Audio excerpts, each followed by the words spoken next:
Hello guys, how's it going? Mike coming back at you here with another video on number theory. In the previous video, we saw some sample problems as to how do we prove statements or mathematical facts using the technique of mathematical induction. In this video, we are going to do a quick little touch on a related topic to it. It's a little bit of a side track that we're going on to, but this is a quick little video on a related topic, and you'll see that by the end of this video. This is going to be on the binomial theorem. A thing to recall or to learn about if you haven't seen it prior to this course is the factorial notation. So what is n factorial?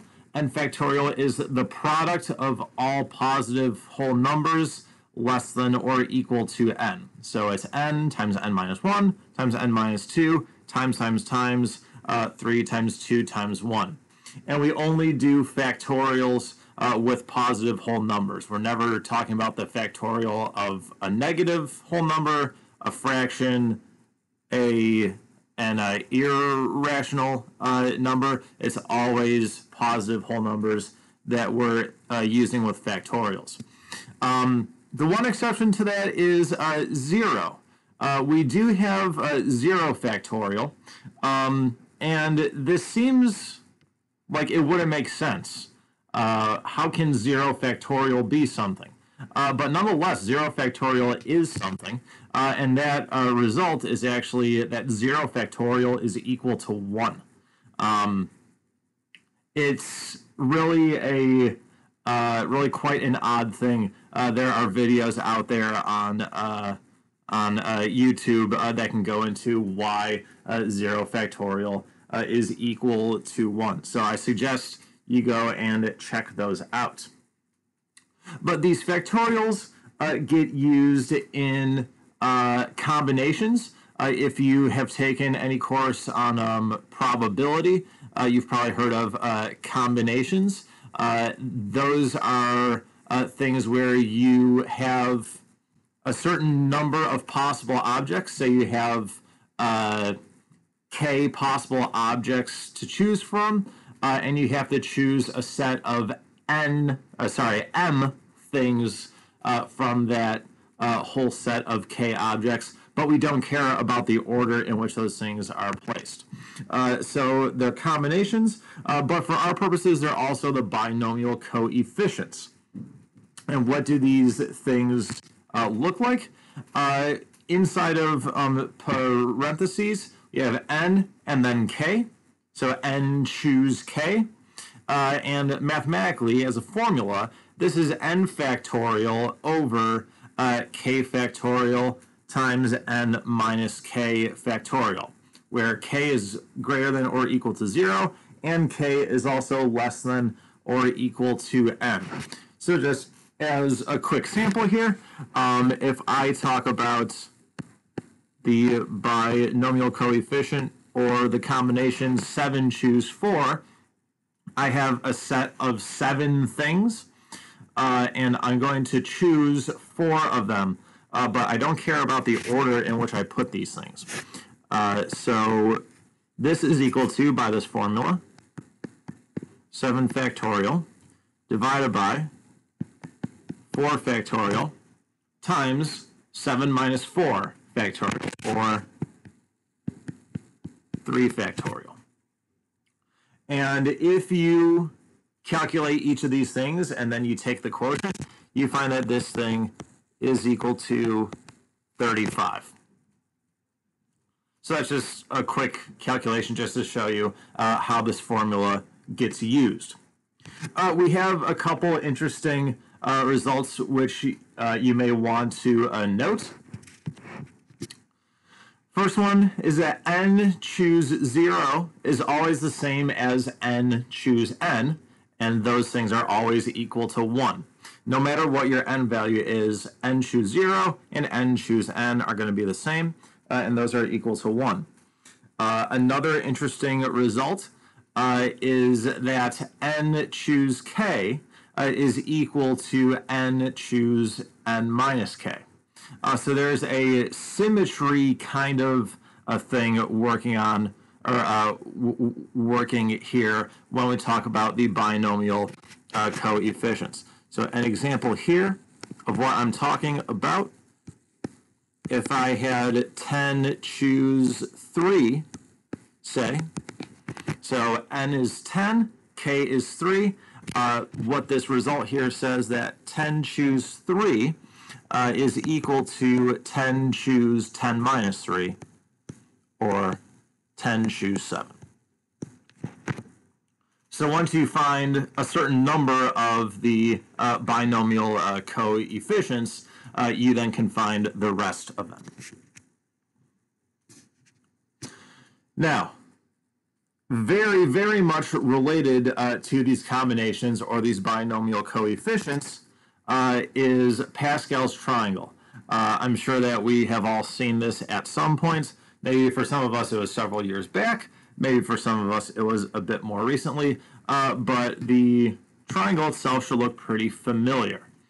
You construct the triangle by putting ones on the outside edge, on the outside of your two sides of your triangle. There's our triangle there. And then how do you fill in the numbers in the middle? Well, what you do is if you look at the row up, if you look at one row up, you take two numbers, you add those numbers together, and then you take that sum which you just found, you drop it down one row, and you put it in the middle of the two numbers that you used in your sum. So I had 1 plus 1 here. That gave me my 2. I dropped that 2 down right there. So that's why our second row here is 1, 2, and 1. To find the entries in the middle on the third row, 1 plus 2 obviously is 3. Take that 3, put it down one row, and put it in the middle of the 1 and the 2. Same thing here. 2 plus 1 is 3. Take that 3, drop it down one row, put it in the middle of the 2 and the 1. And you keep going on with this process to create your entire triangle.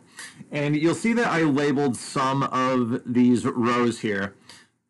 First one is 1, n equals 1. Second row, n equals 2, 3, 4, 5, so on and so forth. And very shortly we'll see why I have done that. Let's now take a look at some expansions of a plus b, all raised to the nth power. We're going to do this for certain values of n. So if I do a plus b all raised to the 1th power, well, that's just a plus b. If I FOIL out a plus b times a plus b, gets me a squared plus 2ab plus b squared. And then if I do a plus b, that quantity cubed, if I FOIL all that out, I get a cubed plus 3a squared b plus 3ab squared plus b cubed. Now take a look at the coefficients on the a's and b's here compared to the rows in Pascal's triangle. This first expansion here, that's when n was equal to 1. Second one was when n was equal to 2. And third row here corresponds to n is equal to 3. In this first row here, we have really a 1 there and a 1 there. So I have coefficients of 1 and 1. Oh, look, it's matching with the first row, or the row corresponding to n equals 1 in our Pascal's triangle. If we look at the expansion of a plus b to the nth, where n is equal to 2, we have a 1a squared, a 2ab, and a 1b squared. I have coefficients of 1, 2, and 1. Oh, well, looking at our Pascal's triangle, in the row corresponding to where n is equal to 2, our numbers are 1, 2, and 1. Expansion of a plus b cubed, coefficients of 1, 3, 3, and 1. Again, looking in our Pascal's triangle, the third row, 1, 3, 3, 1. So we're seeing that the coefficients of the terms in a plus b all raised to the nth power, those coefficients are the same as the numbers in the nth row of Pascal's triangle, and they go in the same order in the expansion as they do in the triangle, as in Pascal's triangle. So expansion of a plus b to the n, also known as the binomial theorem, which we'll get to in just a minute. Binomial theorem, binomial coefficients, combinations, Pascal's triangle. We're tying all these things into each other. Now we come to the actual statement of the binomial theorem.